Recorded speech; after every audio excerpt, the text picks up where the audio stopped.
City officials seize several animals from a Southside home. A proclamation dispute could lead to changes in city policy. And the Egyptian government authorizes deadly force as a crackdown continues.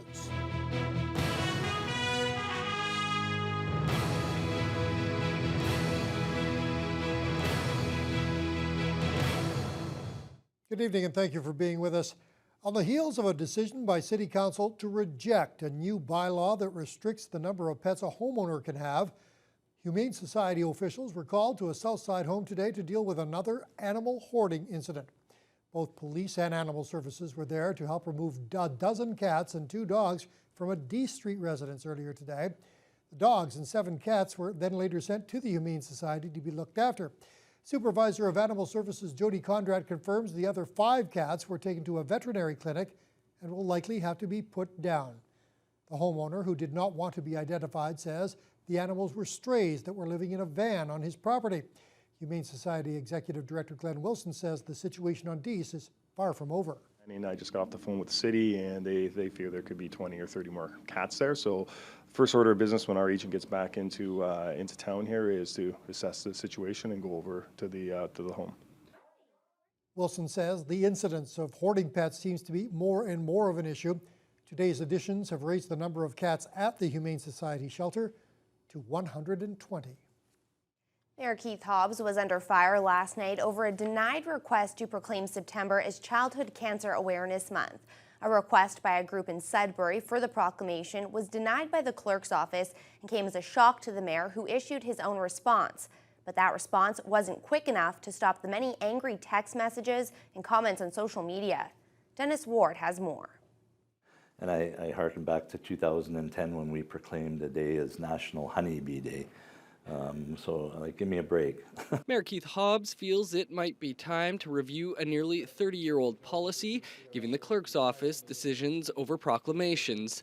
The request by the Northern Ontario Families of Children with Cancer was endorsed by a local family who are dealing with the fallout of cancer.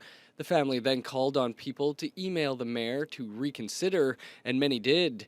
But Hobbs, a longtime advocate for cancer awareness, was unaware of the decision and was irate when he found out, calling it boneheaded. The mayor says he doesn't have any regrets about calling out senior staff. No, you know what, and they don't have any problem calling me out, or the public doesn't have any problem calling me out when I make a boneheaded decision, and that's politics. And you know what, sure, some feathers get ruffled, and mine have been ruffled before, and I'm sure administrations has been ruffled lots, but I'm that kind of guy. I get fired up when I believe in something, and my style, people knew that style when they voted for me, so I'm not going to change. City Clerk John Hannum says his office only turns down requests if no city departments are in any way involved in the cause, and adds this case was handled like any other.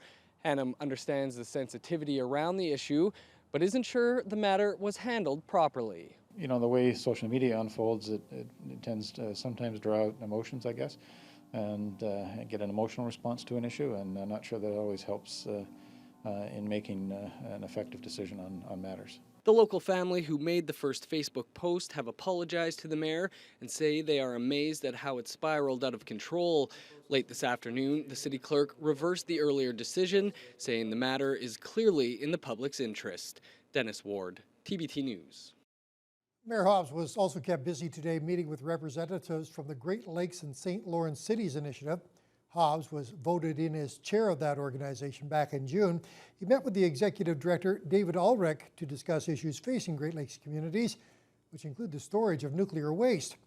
There is a joint review panel that's currently looking at an Ontario power generation proposal to store low and intermediate level nuclear waste near the shores of Lake Huron. Ulrich says the site is near Kincardine, Ontario, and is just 1 kilometer from the edge of the lake. On Tuesday, the Great Lakes Initiative submitted their opposition to the proposal to the review panel. They're worried about the proximity of the location to the lake, but a bigger concern is the precedent that will set if nuclear waste is allowed to be stored so close to the source of drinking water for 40 million people. One of the basketball coaches in the United States would say, don't play with your car keys over the manhole covers. And this is putting that much waste that close to the largest source of surface fresh water in the world and the drinking water for people. Just has some very common sense and good judgment concerns that are raised.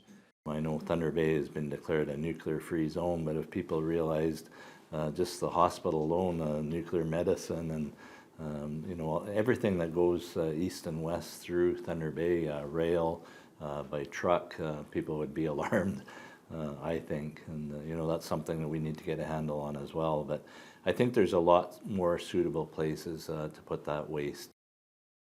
Hobbs acknowledged that Ignis's repository bid, for example, for high-level nuclear waste is a much better location.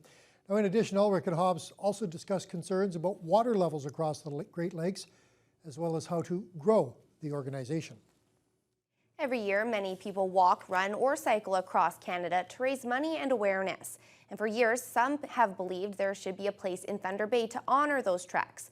A Cross Canada Marathon Museum in the city was first identified as a worthy project by Council more than a decade ago. The idea was revived by Councillor Ken Boschkoff just last year, but it now appears the dream is over. Boschkoff felt the Cross Canada achievement should be recognized at the Terry Fox Lookout. But a memo to Council from the manager of tourism says several attempts to raise interest in the 13-year-old project did not materialize. However, Boschkoff feels administration didn't follow through with the idea the way it was deserved.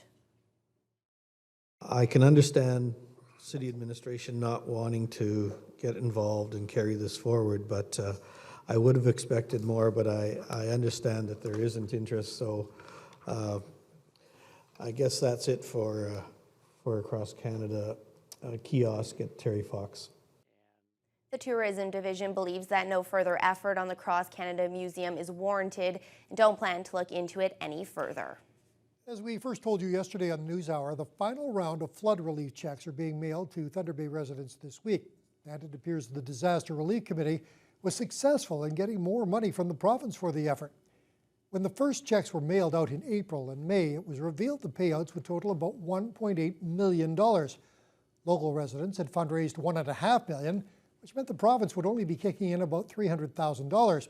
Now, the Disaster Committee continued to negotiate with the province to change the guidelines and get more money for those affected. The result was this, an extra $574,000. That brought the total payout to $2.35 million. That's an average of $5,800 for each affected homeowner and property owner. Residents still have until September 17th to notify the DRC office if they feel their claims were assessed incorrectly. Drivers in the Northwood area got some welcome news today. The traffic cones were removed at the Gulf Links intersection to the Harbour Expressway. The four-laning project and upgrade of the intersection experienced a bit of a delay due to rainy weather and other factors, but the busy intersection was fully reopened early this afternoon. It'll be, again, a three-leg intersection utilizing the temporary traffic signals. We will have ramps for the eastbound and southbound traffic and westbound left turns and also northbound left turns. Harm says the next phase in the project calls for the closure of the Central Avenue and Gulf Links Road intersection. It's scheduled to close on Monday and will take about 2 weeks to complete. The Regional Health Sciences Centre is seeing improvements in wait times from a variety of its departments, but there is still room for improvement when it comes to medical imaging, some children's procedures, and joint surgery. According to the latest statistics from the Ministry of Health, which we told you about yesterday on the NewsHour, local wait times for an MRI are now more than 3 times that of the 28-day target. The provincial average is 59 days, still room for improvement there. The local wait time for eye surgery, though, has seen dramatic improvement over the last year. It's now at 139 days, which is faster than the provincial average and about 40 days under the target.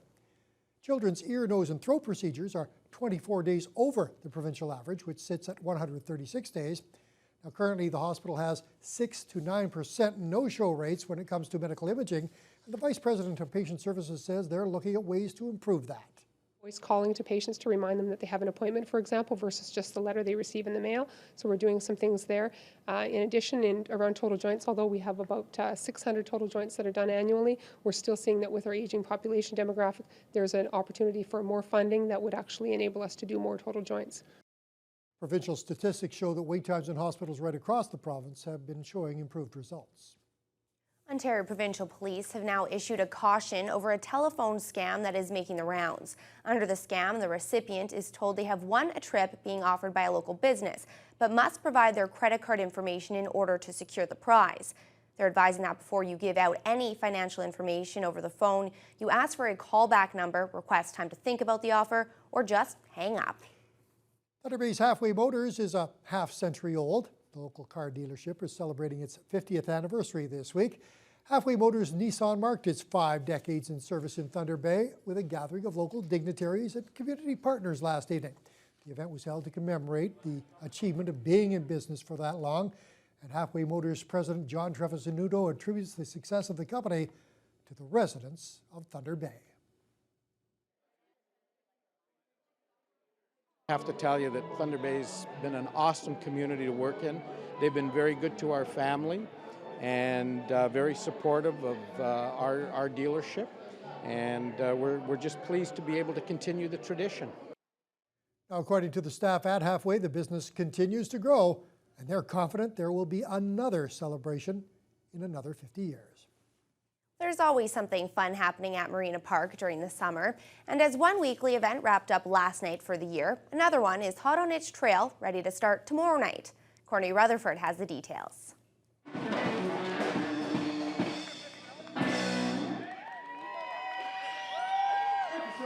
It's a place where people grab their lawn chair, kick back, and enjoy a free evening of music right on the edge of Lake Superior. Since 1904, Summer in the Parks has been showcasing performers and a variety of musical styles every Wednesday night.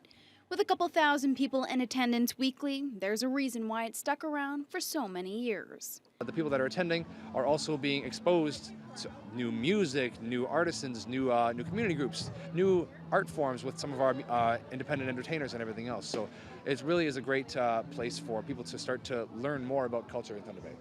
Now that Summer in the Parks has wrapped up, another event is ready to begin this Friday night. Movies in the Park will kick off with Back to the Future 2. The movie is expected to begin rolling just after dusk. However, previews and short films will be played beforehand.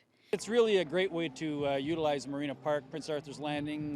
We've done a lot of development down here, of course, and it's a great way for the community to come together, for families to come down and enjoy a free evening together.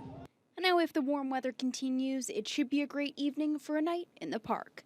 Courtney Rutherford,